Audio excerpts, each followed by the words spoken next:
So just before you take to the comment section and tell me that you can't use Ngons in sub-D modeling, just hear me out for a moment, because you might actually walk away from this having learned something quite useful and actually add some skills to your modeling skill set that you didn't previously have. So I just want you to look at this model here, and I've pulled this example from Katja Linsen over on ArtStation, who has a great post on how to use Ngons in sub-D modeling, so I'll link that down below for you. But this is a really great example to show that this follows the principles of all quad-based modeling, right? Because this model here is comprised of completely quads. Some of you may be looking at this 5-star pole in the middle here and going, that's bad, you can't do that. But that's not quite the case, right? Because poles are useful for redirecting the flow of your topology, and Ngons are very similar. So throughout this video, I want you to keep in mind the concept of polyflow or edge flow, as some of you may also be familiar. So let's have a look at where this subdivided model originated from. So this is with 4 subdivisions, and notice how we're getting really nice clean shading across the surface of this model, right? And even though there was that pole in the center there, it's still not causing us any unwanted surface deforms. It's all subdividing quite nicely. So let's have a look at this in edit mode here, right? I'm just going to turn the subdiv off. And this is the model, and this is probably throwing a whole lot of red flags to a whole lot of you going, oh my god, there is a massive Ngon right in the center of your topology. What are you doing? But this is what I want to reinforce to you, this concept of polyflow, right? So if we just bring the subdivision surface level down to 1 and we subdivide it, notice that the Ngon and even that triangle that was sitting above it, they subdivide nicely into quads. And the polyflow actually nicely defines exactly where the edges are. So notice how even though, yes, there's a triangle here, but notice when it's subdivided, we get this flow of faces that nicely respect the edge along here. And then those are supported by this row down here, and then we're getting additional levels of face loops running down and through here as well. So it all subdivides nicely into quads, and the flow of topology actually respects the shape and design and the curvature of what we're doing, right? So this is a very rudimentary example, but it does show the fact that you can indeed use Ngons on curved surfaces. But I know there's going to be a lot of skeptics watching this, so I've prepared some more examples so that we can better illustrate exactly what's going on here. So these two models are pretty well identical, just one of them is completely comprised of quads and the other one is using Ngons. And I'm not going to tell you that Ngons are inherently better than quads and that you should throw quad-based modeling out the window. That's not what I'm here to tell you. Instead, I'm here to show you the utility that Ngons do provide alongside quad-based modeling solutions, right? So this one here on the right, this one is comprised completely of quads, which, you know, the perfect way to approach this. The only difference is that notice how this one on the left here, we're getting a little bit more of this corner point pulling in here. And if you wanted that design, it's not something that you can actually achieve using solely quads. You're just not going to get the same level of control here. And, you know, you could meticulously go through and try to model that in, but it's going to be more effort than it's worth, and you run the risk of distorting your mesh, right? But some of you might be saying, it's like, well, let's have a look at your wires, and it looks like this. So you might be saying, well, you know, it's a really simple fix. You don't need to use Ngons. Just go ahead and add in a support loop through here and just slide it out. And, you know, then you can start to change where that corner piece is, such as you're saying, right? And yes, you're correct. This does, to an extent, do quite exactly that. But notice how as we're adjusting this, we're getting inconsistent shading along the corner here, or sorry, the edge here, where it's like one level here and then it gets really sharp at the top here, and that's purely because of how we've adjusted this. So it kind of introduces a bit of a problem. So the next argument might be, well, you know, just go ahead and do an edge slide on the bottommost edge where these are connecting, and then you can adjust where that is sitting. And once again, you're kind of getting there, but, you know, you're still not getting that same sort of pointiness on this. So then you'd probably tell me, well, just go ahead and add in a support loop and slide it further down. And once again, yes, this is still working, but notice it's not really quite matching the same level of pointiness that we're getting over here, right? This is circumstantial to the fact of if you're going for a specific design, you're probably going to need to use Ngons or utilize them in some capacity to achieve that design where you may actually be restricted by quads. So once again, I want to reinforce, I'm not saying Ngons are inherently better than quads, they just have utility, right? So if I go ahead and look at this one here, I'm just going to turn off my overlays. If I do an edge slide here, notice how I can actually dynamically change where that edge is appearing. And in doing so, I'm actually not changing the shading on the outer edge to be inconsistent. It remains consistent across the entirety of the model. So what's actually going on here? So I'll just dissolve exactly what I've introduced, and this is what we have. And I got this example from Jordan Kane, to who I'll also link to in the description, and somebody who's been instrumental in teaching me a lot about this concept of polyflow and utilization of ngons. So let's go ahead, let's hide this face here. I'm going to go Control R, cut in a loop along the top here, and then Control R and cut in another loop at the bottom here. Then with my my snapping set to active and vertex, I'm just going to go G, X, hold down Control, and snap this so that this edge and this edge are perfectly in line. I'll go Alt and H, and I'll bring in this big old ngon. Now, the ngon that we currently have is actually a really bad example of an ngon, right? And you're probably wondering, well, why would I show you a bad example of an ngon where I'm making a video that's actively advocating for them? Well, it's more to do with how we're implementing it at the moment, right? So at the top here, the ngon's actually working really quite nicely, because notice how we're getting this flow of topology that runs up and around to define where that corner point is going to be for us, right? But at the bottom here, this is looping up and around, and it doesn't really make much sense to redirect the flow of topology back through itself at the bottom here, right? That's not serving any purpose. It would make a lot more sense in my mind if these bits of topology actually flowed up and into that extrusion up there. And so we can quite literally do that. So if we go ahead, go Control R, cut in a loop here, double tap G, slide this across, and then we can just cut this down to this loop over here. Now if we go ahead and look at our wires, turn this back on, notice how we're getting that exact effect. So these all are flowing up into that extruded section, but we're keeping this little redirect over here from our ngon, and now we can freely define where we want that corner to sit on the curved surface of our model without distorting any of the curvature, right? So I'm just going to deselect these points here. Turn off my overlays, turn on the subdiv, and so now if I double tap G to do an edge slide, notice how we've got full control over that, and we're not changing the consistency of the edge on the outside, and we have full control over where we want that corner to sit. And so then I've got one final, just basic and rudimentary example here for you. So I've got these two shapes here, and once again, one of them is using ngons and one of them is using quads, but the best thing here is that it's pretty indistinguishable for as to which one is using ngons and which one is fully quad-based, right? They both shade really nicely and smoothly, and that's the point that I really want to illustrate. Not necessarily that one's better than the other, but that ngons do have utility on curved surfaces in sub-D modeling. So once again, it's the version on the left here that is using ngons, and it's right in the middle here. We've got this massive ngon face right here. But the interesting thing that we need to be focusing on is the concept of polyflow. How is this subdividing, right? Because if we're working with a subdivision surface modeling workflow, you're interested in how the model actually subdivides. So how is this subdividing? So if we go ahead and look at this, we can see that the ngon is subdividing once again into a pole. But the benefit that we're getting here is that we're getting nice support loops in and around the initial support loop that we're getting here, right? So it's still respecting the flow of our topology, which is what we're looking for here, right? And I'm not here to tell you, once again, that this version is inherently better than this version here that uses all quads. But the interesting thing to note is just the difference in the flow of topology, right? So once again, we are getting this support loop around these bits of detail here that we've pushed into the mesh, but the rest of the topology is just flowing directly into the center here.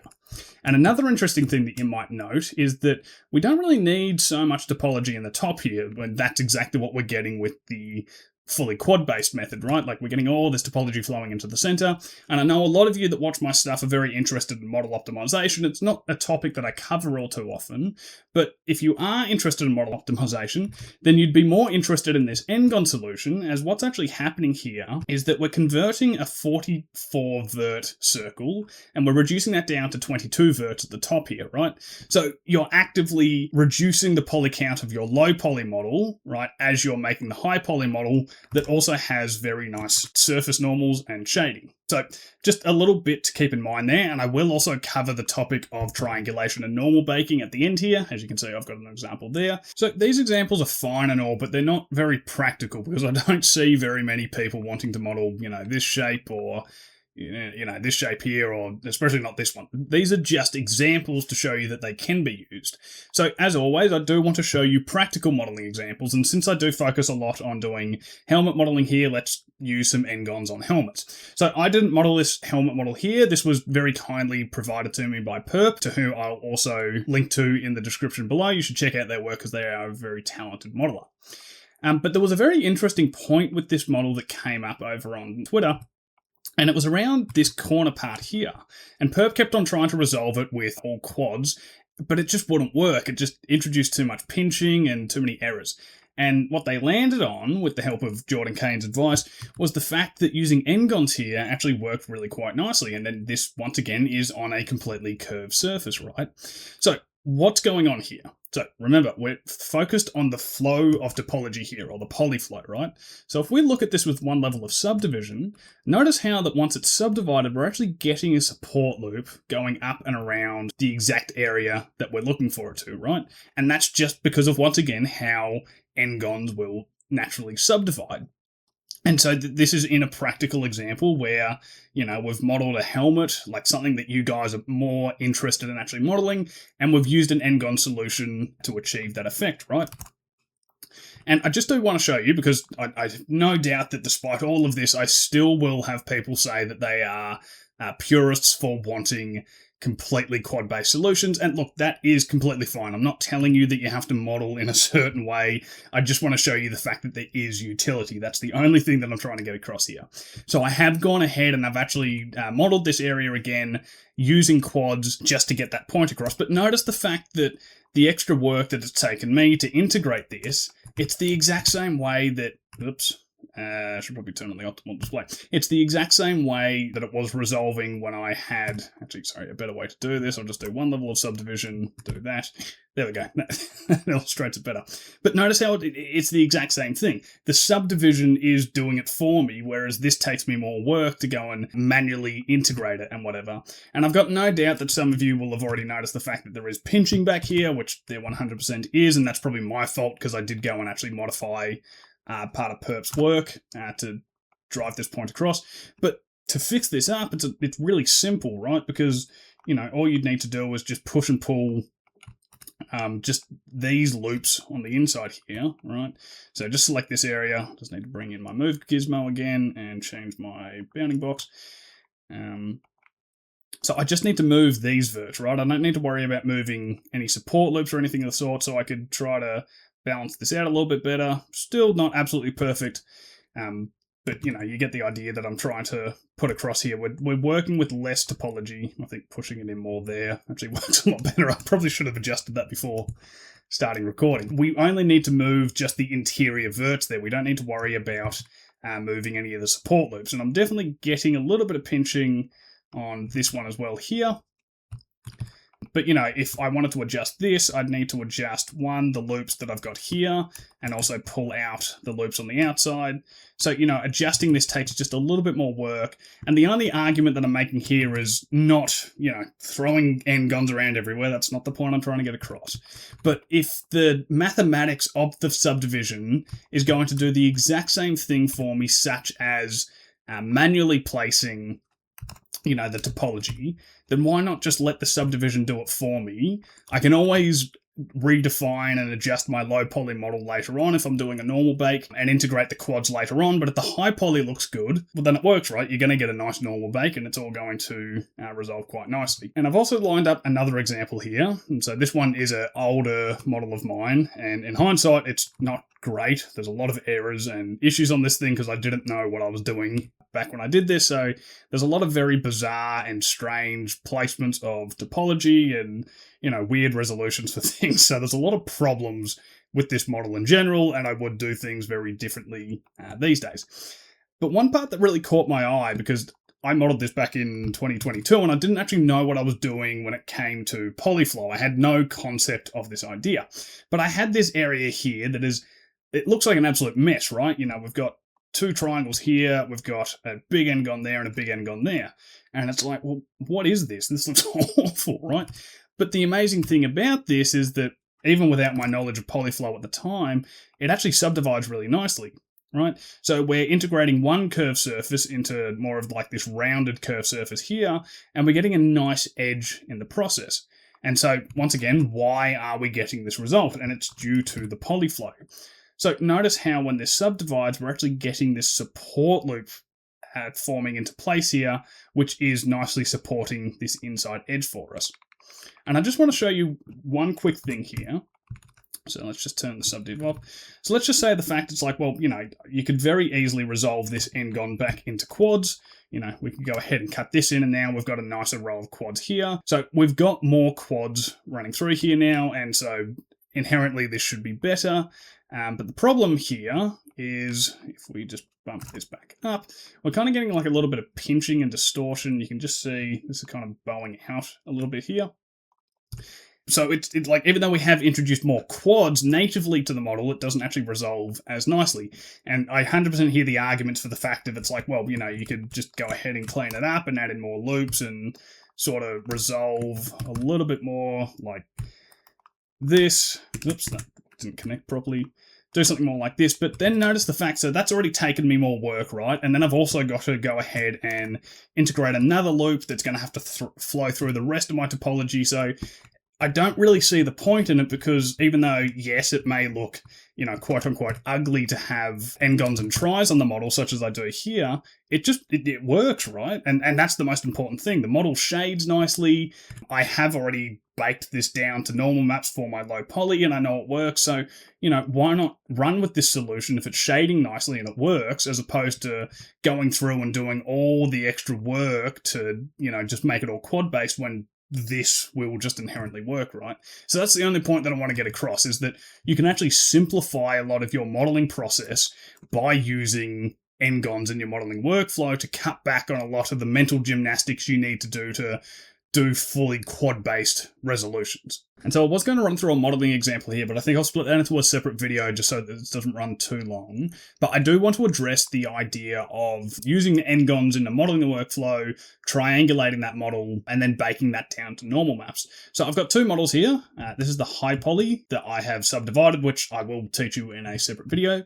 And then, despite the fact that this does have a whole lot of Ngons on it, so I'll just quickly pull up the mesh that I will show you how to model in a separate video. So this here, so it's riddled with Ngons, right? But the important thing is that once we actually subdivide it and we resolve it into this, it does work out quite nicely. And then keeping that as a quote-unquote low poly model, even though there are Ngons on the original, so once again, let's just pull this in. So I subdivided this model once just so it conformed better to the high poly, but it still did have a bunch of Ngons all over it. But those Ngons do resolve down into triangles, and to just really drive that point home, let's just do it on this non-subdivided version here. So I'll just apply the mirror modifier. I'll get a triangulation modifier. I'll just set it to beauty because that's what I used previously. And so I just want to show you, so this has got massive Ngon here, but we'll apply this triangulation modifier, and notice how everything is now triangles, right? So if I just select one triangle and select similar by polygon sides, everything is selected as being equal, right? Nothing is greater than 3, right? And there is nothing less than 3. So quads and Ngons will always triangulate into triangles, so you won't need to worry about Ngons destroying your modeling workflow for games or the more pseudo sort of game modeling techniques that I show you, right? And so I have prepared this and baked this down into a normal map, which you can see here. And despite the high poly having originally had Ngons before subdivision, and the low poly also having Ngons before triangulation, you notice that you get a nice normal bake as you would normally, and it all just works. So I hope that I've been able to show you the fact that, yes, you definitely can use Ngons in a subdivision surface modeling workflow.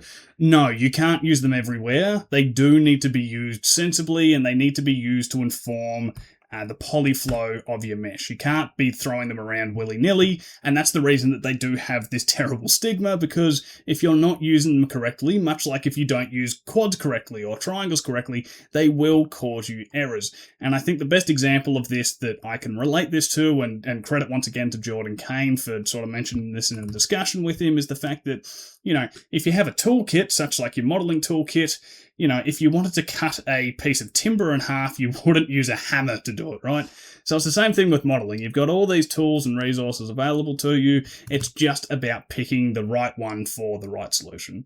So I hope this has been informative for you guys. I know that this will be a very, very divisive topic, but I am really keen to discuss it in a nice manner, so please try to avoid vulgarity in discussing this, because my purpose here is to try to provide education and teach people modeling. I'm not trying to sell you a bill of lies, I just genuinely want to help people. So I'm more than happy to discuss this down in the comments. I would love to hear your opinions on the whole thing, but please keep it civil, and I'll see you guys on the next tutorial where I teach you how we'll actually approach modeling this object here with Ngons and subdivision surface modeling in mind.